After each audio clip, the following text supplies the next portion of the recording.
Calvin, I think you kind of already touched on this a little bit in the opening questions regarding challenges, but maybe you could elaborate a bit more on the challenges that you're facing given the geographic spread of your footprint of Link REIT, the reporting challenges from a TCFD or ISSB standpoint, and any other topic you'd like to bring about regarding reporting, because I know that's a very deep and very complex topic. I think that's a topic that we could probably go on for hours, actually. So yes, I think number one, if we're focusing on TCFD and ISSB, um, as a REIT, as a asset manager that strives to be world class and a trusted partner in APAC real estate, these are two benchmarks or two programs that we're absolutely following: climate-related financial disclosures, ISSB, and the good thing is that both of these are actually quite well aligned. Before I get to the geographic differences, let me highlight three key areas that are a challenge when we're reporting against TCFD and eventually ISSB. And it really comes down to three things. Number one, data. Okay, do we have the data that are there databases that are required? Are these available? The second thing is looking at materiality, and then the third thing is looking at enterprise value or the impact on balance sheet. If I come back first to the data perspective, when we're looking at TCFD and understanding what the climate-related risks might be, we're really trying to understand whether there are enough regional, if not local, databases to provide the assessments and to provide the assessments that we'll need to understand what the impacts might be on our portfolio. And some of this is going to be about understanding how the drains and sewage systems work, what the government's plans are updating for updating these.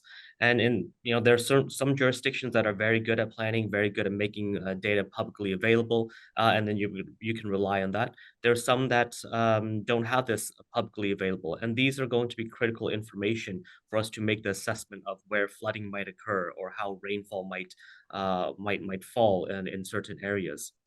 Going to the materiality side, I think that this is one of the discussions that we also have to understand as well, where we have to figure out what are the key issues for the business, what are the most important things, and prioritize them in a way.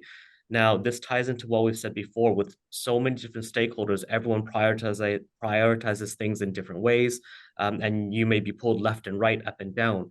One way that we've tried to streamline this is what I've mentioned earlier. Really focus on the things that will impact the ability for us to generate those stable returns. And number two, how do we improve the longevity of those returns? And then when we're able to frame questions that way, we can easily start identifying what are the material issues. The last point is going to be, again, that enterprise value discussion, which is something that I think organizations have to start looking at.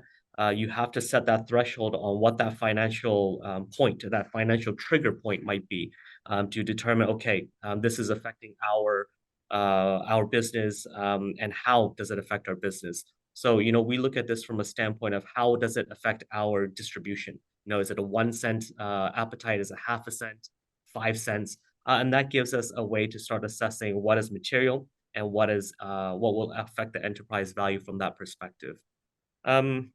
Moving over to the geographic differences, I think Simon actually hinted on this and mentioned this quite well. It does come back down to data, the availability of data, specifically the Scope 3 emissions. Simon very rightfully pointed out that we don't have the same level of insight into the tenant energy consumption, tenant electricity consumption, but this is very different from the European and American locations. So what we're seeing on this is there are nuances in Asia Pacific in regards to what we can collect, what we cannot, and what we're able to report. I think that the TCFD ISSB approach is very useful, but there needs to be tweaks to these methodologies and also some other ones that I've mentioned. Carbon risk and real estate monitoring program. There needs to be some Asia Pacific nuances taken into account as we continue to develop these further. The good thing is that three of these that I've mentioned so far are starting to update their databases to have more granular data for Asia Pacific that makes it relevant for us so that we can run these climate model assessments, run these impact assessments, and know what's going to happen. Great. Thank you, Colin. Simon, we did briefly discuss this earlier, but climate risk has become a major topic in the wake of all the recent weather events and just the regulatory changes, as mentioned, the MAS climate risk guidelines that have gone into effect. So this has a big impact in terms of reporting, but it also raised a lot of questions in terms of quantifying this really and how do you mitigate. So maybe you could give some examples in a European context. Sure. European REIT. Sure, a couple of different approaches. The first is obviously working with our chief underwriter insurance provider, as well as our broker. And so they obviously do very detailed assessments from a climate and emergency issues, storm damage, etc. So that's something that we look at when we acquire buildings. We do a thorough environmental analysis, climate risk analysis. Are we in a flooding zone? That's an obvious one when you think about investing in the Netherlands, similar to investing in Singapore. In more rural locations, what's the forest fire risk, those sort of things. So, one way investors can kind of judge is really the insurance premium. And so again, over the last couple of years, our insurance premiums have been pretty static and all of our buildings are fully insured, whereas investors might be able to gather other intelligence through other REITs by measuring insurance premiums, because ultimately that's the risk that is being priced. The second is on prop tech. So we use a system called Deep Key. It's a French tech system, and it really encapsulates a lot of data, both geological data as well as emissions data, and is really one tool that brings in a lot of analysis. And so we can look at the next 10 years and see when or if our property becomes stranded based on various climate scenarios, be it 1.5 degrees, 2 degrees, 3 degrees, and what that might mean for example, high water mark issues. So that's something that we can then build into our CapEx program. We know roughly the size of what we need to invest. So then it's a question of, well, when is the best time to invest? And typically we find the best time to invest in some of these more defensive programs is at the end of a lease, where we can actually work with the tenant, show the tenant what we're about to invest in the building, and as part of the negotiations, we can kind of build a package that, for example, DHL in one of our logistics centres might say, that's fantastic, we've been looking forward to that type of investment from you, the landlord, and so we'll sign another 10-year lease. So we'll try and do the investment within that 10-year period, targeting at the important points of the value creation cycle from an asset management plan. Great, thank you, Simon. Suzuki-san, for KGR management and for the REITs that you manage specifically, climate risk has become a major topic, and just wanted to get a feel for how you're able to report based on local requirements and international investor requirements, and also mitigate some of the risk of climate change in Japan, and how that could affect the portfolio going forward, both in terms of sustainability, but also costs. Yeah, okay. Actually, Japan experienced the hottest summer in the history. Actually, it's a little bit crazy this summer, too hot. So probably more people will be looking at this risk even more in the future. So TCFD is playing a key role for that, and particularly quantitative reporting for the climate risk will be becoming more important. In looking at the J-REIT market, the most of the J-REIT has started reporting a quantitative risk analysis in a TCFD, but very few have started a quantitative reporting, because the models for assessing the risks doesn't seem to be very reliable to us. It's same for us too. But for us 2-3 years, actually the model improved very rapidly. So more and more REITs and the real estate companies will start reporting the quantitative risk for the climate risk within next 1 or 2 years time. So we are also preparing to do that in the near future. So that would be the important point to meet with the people's the expectation. Great. And maybe just one follow-on question to that is just really on the mitigation side. Is there steps you can take to really mitigate any of the climate issues in Japan? Other than, I mean, obviously it's hard to control the heat, but other factors, other concerns? Yes, so mitigation is a bit of the difficult thing. One thing is the reducing the carbon emissions. That is one important part.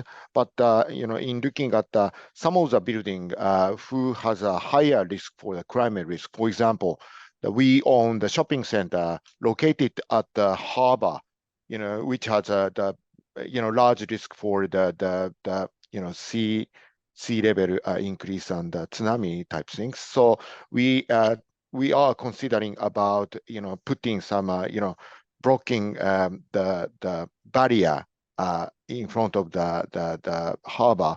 That kind of mitigation measures needs to be taken in the future. I believe I know the asset is the one in Yokohama. Yes, one in Yokohama that has a very high risks in terms of the risk analysis at the TCFD. So we need to consider about that. Yes. Thank you. Sharifa, climate risk has become a big challenge, both from a regulatory reporting standpoint and also just from risk to asset managers or asset owners as well. How can you as a fund manager also manage that risk and also help to mitigate that risk for investors? Yeah, so Kristen, we do this by first looking at it from an enterprise point of view. So we developed a 2-year sustainability roadmap last year, and this was very much based on 11 material matters. Out of the 11 material matters, 2 were actually related to climate and environment. And so what we did was that we first took stock of the inventory of our emission across our operations in all the countries that we operate. And that really gave us the basis for our reporting as well as our net zero targets. So how are we planning to mitigate the risks that we have actually identified once we have actually calculated what our emission is? We just have started a carbon budgeting process internally where we have allocated these budgets to all of our businesses and the relevant corporate divisions. And we are encouraging them to come up with steps to reduce these emissions in accordance with the IEA standards that we are adhering to. Now, moving forward, in terms of mitigation further, Bursa Malaysia is making TCFD a mandatory form of reporting for all listed entities by 2025. I know maybe I'm organizations like us and other listed companies in Malaysia maybe a little bit behind in terms of reporting compared to countries in the more developed markets. But we are surely getting there. And so what we are going to be doing is that we are going to be looking at how we can comply with TCFD. We're looking at all the different pillars, and we're going to be amending our enterprise risk management framework so that we are able to not only report, but better address our climate risks. Thank you. And Calvin, this question also, as investors in REITs in Hong Kong, this comes up quite a lot from our risk management department, is that, and it may be just a consequence of very strong reporting from the Hong Kong REITs with respect to climate risk, but it does often appear that the Hong Kong REITs are very, very much at risk from coastal flooding, and this becomes a big topic, and Link REIT is one of the ones that does pop up. Just wanted to get your understanding, first of all, on the reporting elements, what is currently mandated for you, and is that maybe one of the reasons for the transparency and the risk? And then secondly, how do you mitigate this risk? This is something that, again, our risk officer asks our analysts and portfolio managers to assess when making the investment in Hong Kong REITs due to the high risk of coastal flooding. Yep.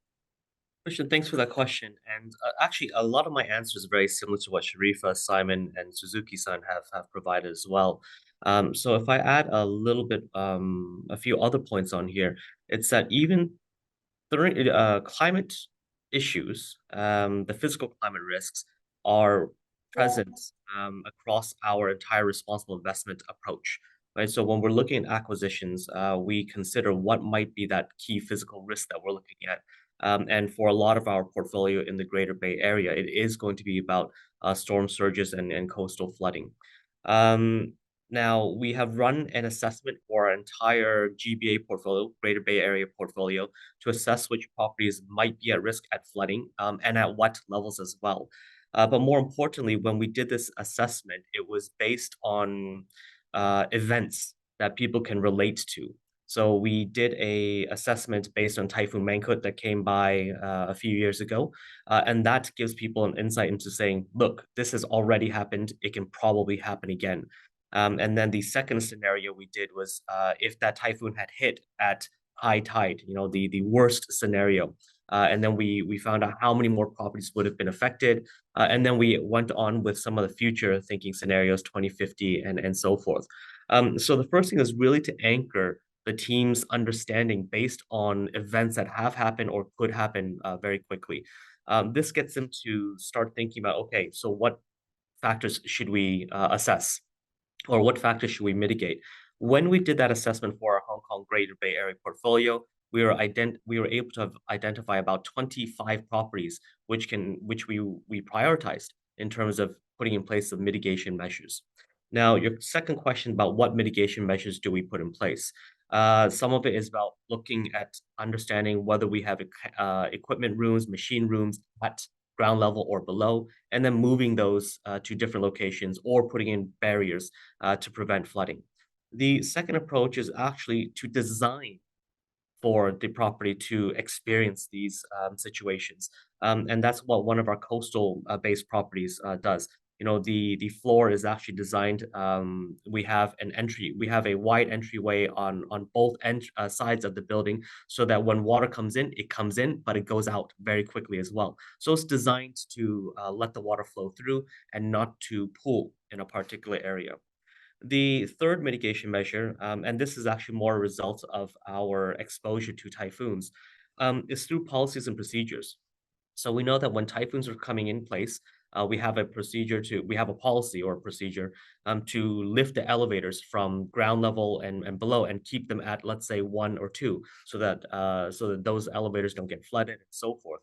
And we can manage from policies and procedures so that even though we have a high risk asset, and I'm sure this is what Suzuki-san does as well with the Yokohama asset, right? It's high risk initially, but after you put in place some of these mitigation measures, policies and procedures, the residual risk is much more amenable, right? We have a better appetite for looking at that.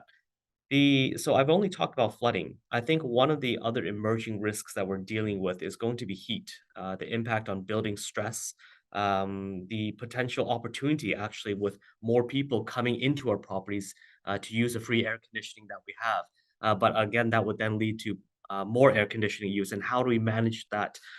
So it's quite an interesting discussion. I think that it's something that will continue to develop further down the road. But the key really is to find out how you prioritize the properties and know which one we should be dealing with first, and move forward that way.